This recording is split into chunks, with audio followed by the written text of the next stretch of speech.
So 0 to 100 in 3.3 seconds, and this thing can absolutely just take off. Did I mention the cabin was minimalist? I feel like it just looks like it's slapped on there and they could design something that sits a bit better. Probably get slated for this now. It's brilliant, guys. Having an indicator dog is actually a brilliant thing in a car. Hello and welcome to the cabin of the Tesla Model Y Performance, the top of the range Model Y, the fastest and the sportiest. It's a dual motor setup. The range is good, the efficiency is good as well. Tesla does that very well. And the performance. Of course, a brand famous for building very fast cars that will throw you into the back of the seat. This is no different. So 460 horsepower from its dual motor setup, 0 to 100 in 3.3 seconds. And you can well believe it, there is a few different modes for the acceleration. Chill, which is pretty chill, there's standard, and then there's insane. And wow, that is insane, because this thing just absolutely takes off. It is quite fun and addictive. Oh, it's so good. And loads of grip from the all-wheel drive. The Y got a facelift earlier in 2025 and the performance gets the exact same. So you've got the light bar across the front that is apparently inspired by the Cybertruck. Sportier front bumpers with gloss black detail. This is where your frunk is, nice generous frunk in the Model Y, but really it's all about the wheels. So 21-inch forged alloy wheels. The design is called Arachnid. The spokes do resemble spider's legs. Red brake calipers and wrapped in sticky Pirelli tyres. Downforce has been improved by about 10% in this new performance, and some of that can be contributed to this. The new carbon fibre spoiler. I think it looks really good.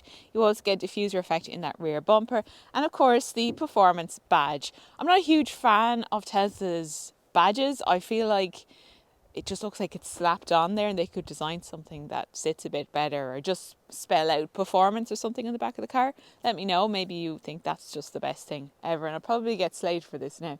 Tesla spelled out here, and then you can see that reflection that comes down. The boot is brilliant, as it is in all Model Ys. You've got the removable parcel shelf, you can let that back as well. You can also let down the rear seats and you can bring them back up electronically. And there's very generous underfloor storage.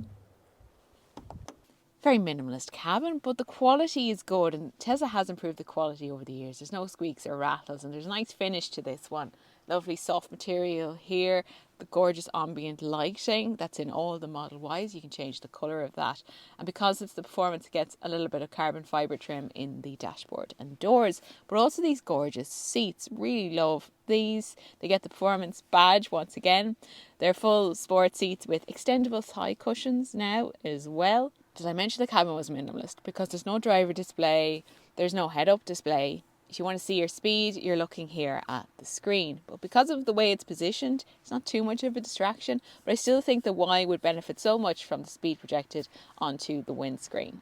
Pretty much everything is controlled through the screen. It's a bigger 16-inch screen in the Y performance, and it looks really, really good. I love how it's laid out. It's very simple and intuitive to use. You don't have Apple CarPlay or Android Auto, but you do have a brilliant maps function, and there's also a Spotify you can log into, or you can just listen to music via Bluetooth. There's so much functionality in that. I couldn't possibly go through it all, but I like the way it's laid out all the same.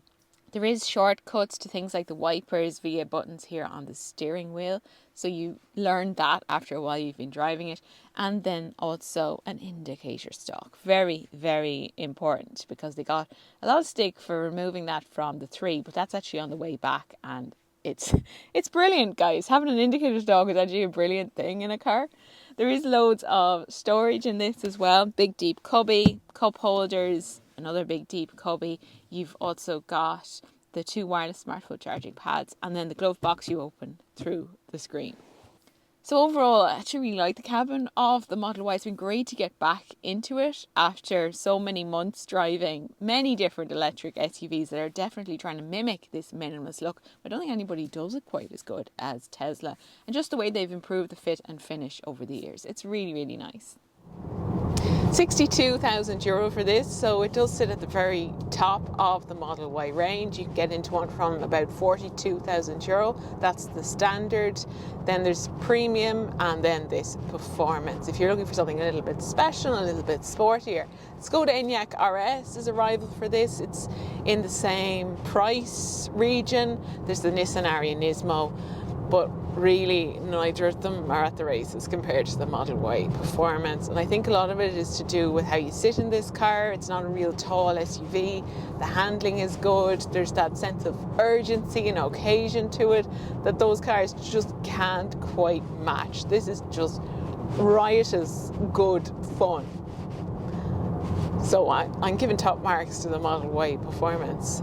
It also gets adaptive suspension in the performance model, and that just elevates things even further. And you can also adjust between standard and sport for the ride and handling. But I find that even in the sportiest setting, the ride quality is very good. Now, they did update the Model Y suspension because it was a real sticky point for them in the previous one of these. But the improvements did great work for the standard, but I think this adaptive suspension is even better in terms of the sophistication, the ride quality. It's not crashing around the place at all. Really, really nice, but there's still a little bit of firmness there as well, as you would expect of a performance car. You kind of want that from the car. Steering is good as well. You can adjust the weight of that through the screen also. But a really good driver's car. There's loads of space here in the back of the Model Y, so it's easy to get comfortable, lots of legroom. You can also recline these seats electronically, which is a nice touch as well. You get your centre armrest with cup holders with USB-C ports. There's also this screen, and that allows your rear seat passengers to adjust things like the climate control, turn on the heated seats, there's games, there's music. They can even watch videos on YouTube, and that comes as standard on all the Ys, so a really nice feature. It's been great to get back behind the wheel of the Model Y. I love the improvements they made to this car, but the performance version is just fabulous. I think it's an absolutely brilliant car. It's sporty, it looks cool, the ride quality is good, and the interior is really nice as well.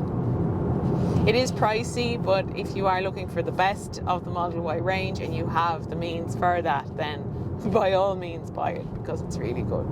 So that's all from the cabin of the Tesla Model Y Performance. You can read more over on changinglanes.ie. I wanted to give you a quick flavour of this car. So thanks for watching, and I'll see you soon.